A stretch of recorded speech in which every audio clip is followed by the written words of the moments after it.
কোরবানি ঈদ তো চলেই গেল।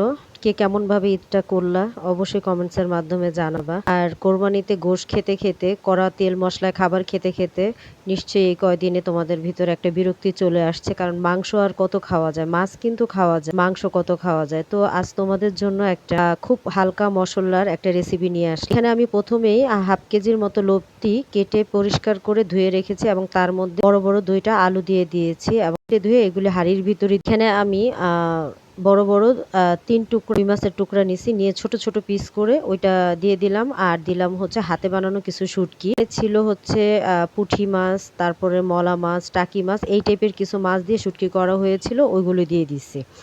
তো দিয়ে এখানে আমি পেঁয়াজ কুচি দিয়ে দিলাম আর দিয়ে দিলাম হচ্ছে রসুন বাটা। আর এই তরকারিটা রান্না করতে হলে একটু রসুন বাটার পরিমাণটা বেশি দিতে হয়, তাহলে এটা ভালো লাগে। আর দিয়ে দিলাম হচ্ছে গিয়ে আমি কাঁচা মরিচ দিলাম আর শুকনো মরিচের গুঁড়াও আমি এখানে দিয়েছি আর স্বাদ মতো লবণ দিয়ে এখন আমি এটা খুব সুন্দর করে মশলাটা খুন্তি দিয়ে ভালো করে নেড়ে চেড়ে মিশিয়ে তোমরা নিশ্চয়ই দেখতে পারছো যে এখানে আমি কিন্তু কোনো তেল ব্যবহার করিনি, কারণ আজ আমি যে রান্নাটা করছি এটা তেল ছাড়া রান্না করতেছি। এবং এটা সিলেটের খুব নামকরা একটা তরকারি, সেটা শুটকি শিরা বলা হয়। তো আমি যেহেতু সিলেটের মেয়ে, মাঝে মধ্যে তোমাদের সাথে সিলেটের রান্না বাড়া শেয়ার করবো, এটাই তো স্বাভাবিক। যাই হোক, আমারও ভীষণ খেতে ইচ্ছে করতেছিল, কারণ আমার আর এত কড়া তেল মশলা আলা খাবার আর খেতে ইচ্ছে করতেছে না। তো ভাবলাম যে আমি একদম সম্পূর্ণ সিলেটের নিয়মে একটা শুটকি শিরা, এটা আমি নিজেও খাবো এবং তোমাদের সাথেও রান্নাটা শেয়ার করলাম। তোমাদের যদি ইচ্ছে করে তোমরা এইভাবে একটু রান্না করে খেতে পারো, এটা করি ভালো লাগে। তো যাই হোক, এটা কিন্তু আমি ঢেকে ঢেকে রান্না করতেছি। এই যে দেখতে পাচ্ছ যে এটার মধ্যে সামান্য একটু যে পানি দিয়েছিলাম ওইটা দিয়ে আমি ভালো করে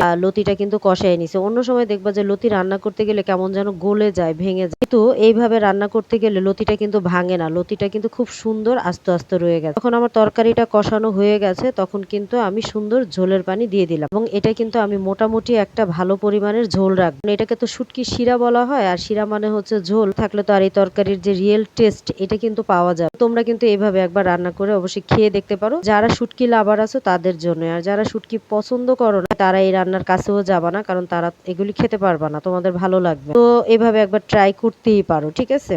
তো একসময় কিন্তু আমার স্বামী শুটকি খেতে চাইতো না, কিন্তু আমার বাবার বাড়ি আসা যাওয়া করতে করতে আমার বোনেদের হাতের রান্না খেতে খেতে কিন্তু এখন মোটামুটি শুটকি খেতে দারুণ পছন্দ করে। আর এবার আমি যে শুটকিটা, এই যে আজকে যে রান্না করলাম, এই শুটকিটা আমরা শুনলে একটু আশ্চর্যই হবে, আমি কিন্তু নিজের হাতে বাসায় বানাই। তো ঢাকা শহরে থাকি, আর এখানে মনে করো যে রোদ তেমন একটা পাওয়া যায়, আমি জানালায় দিয়ে দিয়ে এই শুটকিটা আমি বানাইছি। তো এইভাবে একবার রান্না করে খেয়ে অবশ্যই কমেন্টসের মাধ্যমে জানাবা তোমাদের কাছে কেমন লাগছে, এবং ভালো যদি লাগে তাহলে অবশ্যই একটা ধন্যবাদ দিবা।